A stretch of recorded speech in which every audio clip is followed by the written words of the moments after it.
It's not right to backbite or talk bad about other people or to um, gossip. One of the other things that in Islam is it's haram, which is wrong, um, to drink alcohol or eat pork. Um, that would be the only thing that was really hard for me when I became Muslim was uh, getting away from the pork. What? Some baby back ribs from Chili's? Or how about, listen, y'all can talk shit all you want, but you go down to some of these neighborhoods, or a brother out there, he got his barbecue grill, and he's got those smokers. That pork is so good.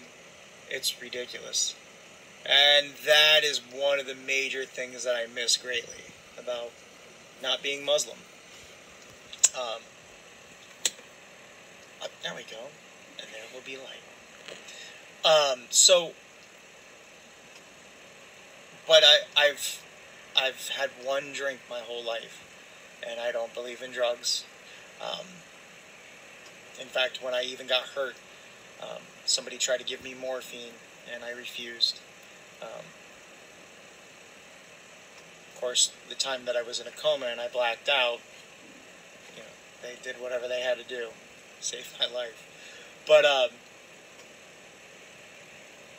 so I've been Muslim for almost 17 years. We're supposed to pray 5 times a day. I won't lie, I miss that on a daily basis. I'm not the best. No one ever is.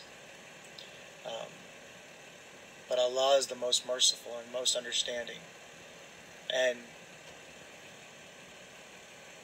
some of you were talking shit and comments. And first off, where you ever heard it was against Islam to celebrate your birthday? I don't know where you read that. It's not against the religion to celebrate your birthday. So celebrating my birthday with my family, especially my loved ones, without alcohol is 100% okay as far as Islam is concerned. Now, the Christmas issue that some of you were bringing up, my wife and I, we have never really celebrated Christmas as a religious holiday. This is America. And anyone that wants to lie to themselves or tell BS stories, not everybody celebrates Christmas in this country as a religious holiday. Of course your Christians do, and of course your Catholics do, and so on and so forth. Sorry about that. Business call at 7 o'clock at night. After 5, the dispatchers don't answer the phone anymore. Normally I don't either, but they send the calls to me, and I try not to answer. Anyhow, so as far as Christmas goes, my wife and I haven't celebrated Christmas in 17 years, the way this country does. When you sit down and you're honest with yourself, and this could hurt my viewers, this could hurt whatever. I don't really know. I don't know why you guys are asking these questions, and I don't mind answering them. But at the same time, obviously a lot of you don't believe or agree with the things I do or say anyhow. So why you're asking? But, yeah, so Christmas, my wife and I, and of course this year, we celebrated with our daughter as not a religious holiday, but as a more of a New Year holiday. We celebrate New Year's as more of a Christmas-style holiday. Of course, we put the tree up. We do the lights. We do gift exchange only within our household. We don't exchange gifts with grandma and grandpa and things of that nature, and uncles and things. We keep it within our home, and we do gifts for each other. I mean, who doesn't get great after Christmas deals and Black Friday and on and on and on and on. But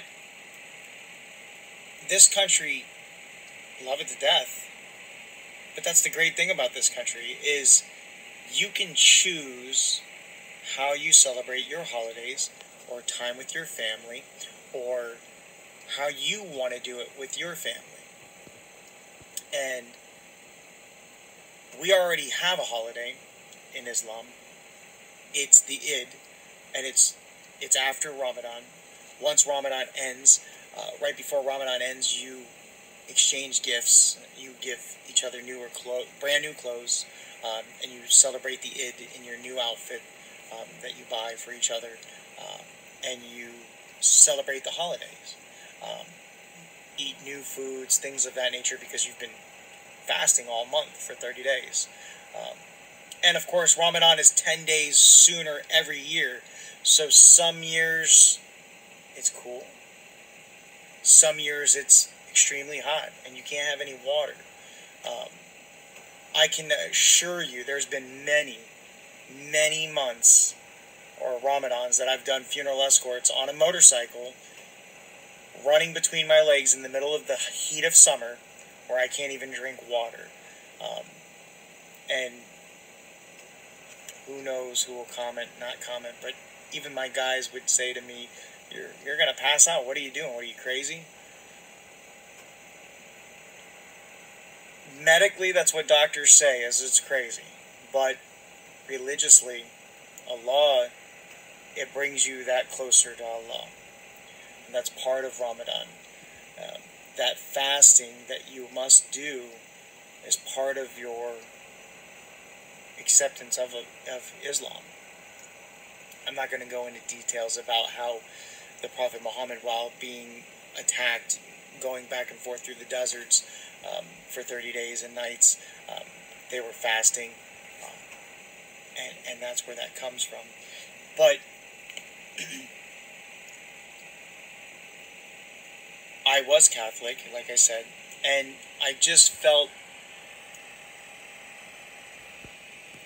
empty. And one of the things about Islam is I feel whole inside. And when I hear the azan, especially when it's sang or called, it's not really sang, but it's called. When it's called the right way. In some of these areas, I've heard it called in Dubai, I've heard it called in Saudi, I've heard it called in Egypt, and I've heard it called in Lebanon, and on and on and on. And I can't tell you. There are some brothers out there that can call the azan that will bring tears to your eyes, even if you're not Muslim. And that was one of the things I said to that one gentleman that was asking questions.